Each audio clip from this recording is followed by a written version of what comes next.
Mapui hai. Loi mang nate ko. Kharang hai puba. Aduga Sikkim da mogi Sanskrit ki akogi ahan khang hai raba ahan yo tahal laga yeng bada hobda ki loi hokta bada athamo khang te re. Na mai ne oja sidi yaroi mana phone yamna tawni na torok pani ko. Chidi boram da phangoroi lon jam da phawna dre na re ko.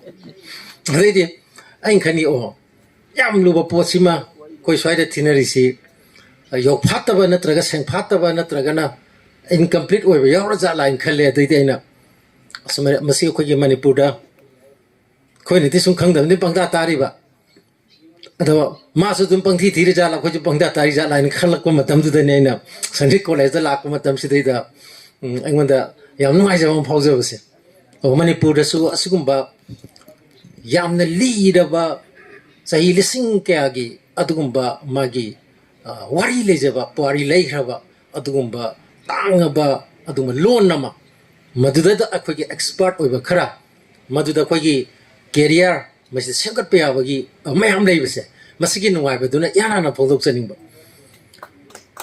aduga loina na sida